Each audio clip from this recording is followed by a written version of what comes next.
not good at this.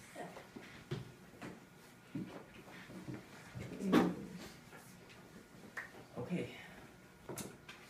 Well, first of all, thank you very much for coming to my presentation. And this presentation will be very short, only for 15 to 20 minutes.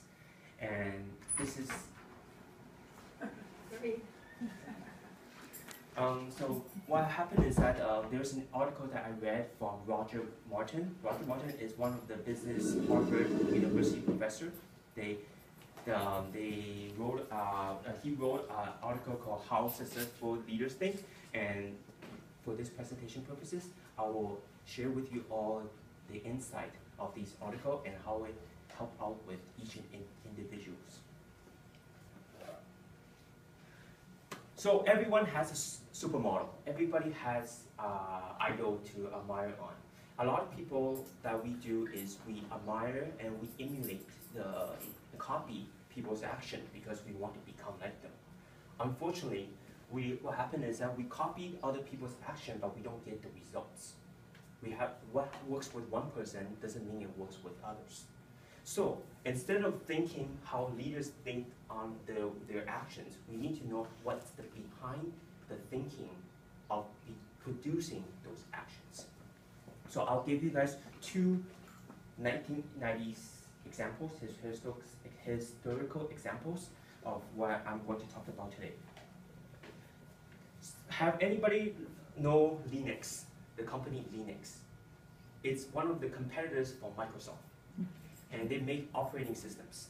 So what happened is that the CEO of Linux is Bob Young, and he decided to need some sales growth on their company. So what happened is that during 1990s, they have two business models. One, employed by big companies such as SAP, Oracle, or Microsoft. Or they go for model 2, which is employed by the small business, which is local ones. Unfortunately, that we receive narrow and very small profit margins. What happened is that these two models are successful models, happens in 1990s, and Bob Young, the CEO, needs to make the decision for the company. So option A and option B. At the end, he chooses option C, which is new business model, which is created Linux operating system market, which is a totally new blue ocean market that none of the companies at 1990s have ever done. Another example is Four Seasons. Four Seasons hotels. We have Four Seasons hotels at Richmond. So during that 1990s, the CEO is Sharp, and Sharp during that time they want to expand their hotel, and they have two different models. Model 1 builds small models with family-oriented but less facilities. Model 2 is to build large convention hotels with large facility but not family-oriented. During 1990s, these are the only two models and two options for them, option A and option B. At the end, Sharp decided to go for option C, which is to create a new model with a medium-sized luxury with a premium price with different variety of margins. So what's the takeaway of these two examples? Well, in our minds, we tend to look at the obvious stuff, and we don't tend to make things less complicated and ambiguous. So in our mind, we tend to force ourselves to make decisions what's right and what's wrong, which options to eliminate and which one is to keep. But during the last two examples, the CEO Young and CEO Sharp refuse the either or. They don't want to accept the reality. They don't want to accept in a world that's option A or option B. They choose option C because they know that if they go with option A or option B, it's just like anybody else. So they want to be outstanding. They want to become magnificent. So they go for option C. And what do we call this? We consider them as called integrated thinkers. What's the difference between conventional and integrated thinkers? Well, conventional thinker is that we seek the obvious. We look at our comfort zone, and then we only look at the factors that we are in right now. However, the result is that we will force us to make a lot of unattractive trade-offs, such as the previous example, either option A or option B, nothing else.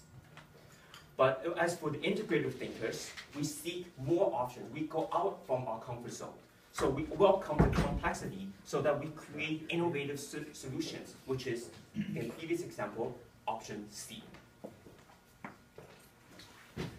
In a business perspective, there's a 4 stage of decision making. So we first off we start with identify the key factors. And then next step is to understand what is the cost and the effect.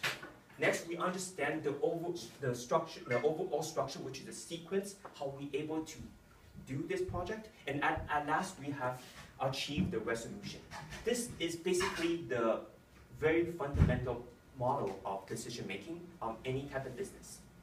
Now, let's look at how conventional thinkers and integrated thinkers on each stage of decision making.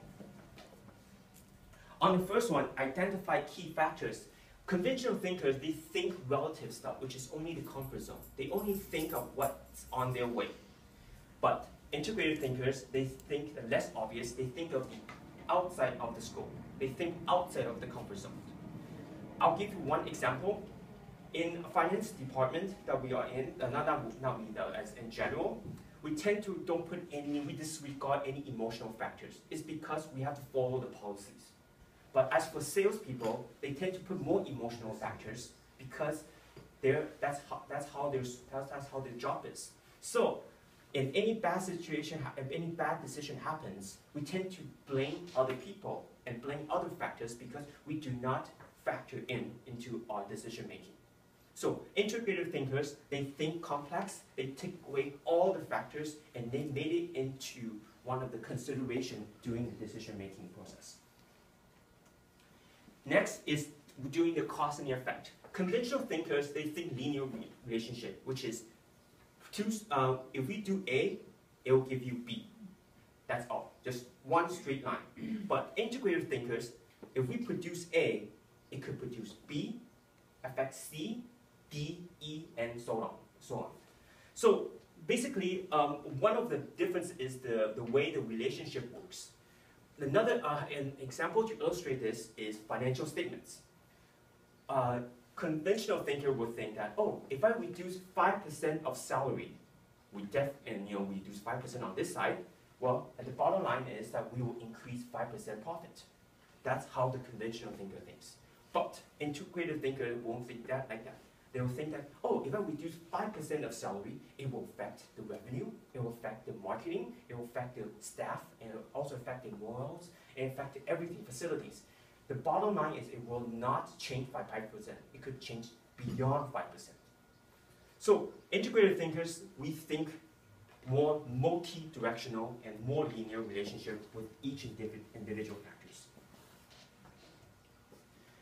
As for the sequence such as the structure, conventional thinker, we take one big problem, we divide it up by many small pieces, and we let each individual do their part, which means we delegate the part to them to do. But integrated thinkers, we work as a group. We work from beginning to the end. The difference is that the conventional thinker, we all start off with the same mission and same purpose. Unfortunately, because we've been separated by a big problem into small problems, at the result, each individual will have a different purpose, different mindset, and different mission statement. At the end, everyone's going in all different directions.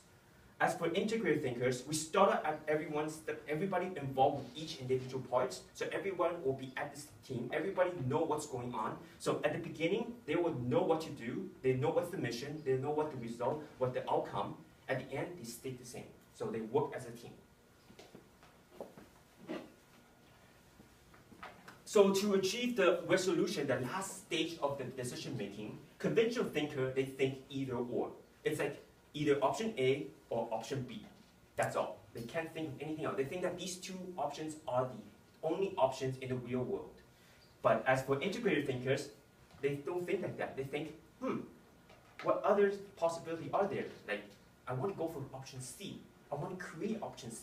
I want to create something unique for this world.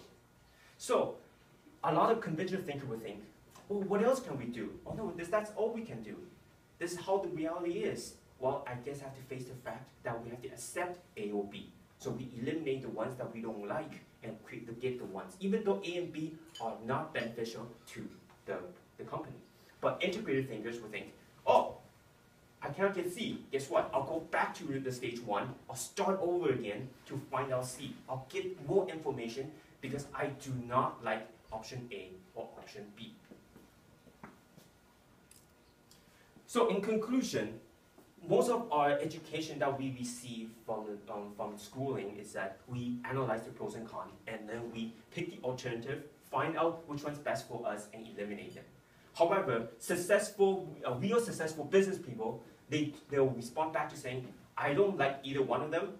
I like option C. I know option C will create what I want. I don't deserve option A or B. In a philosophy, we think that as a conventional thinker is to accept the world.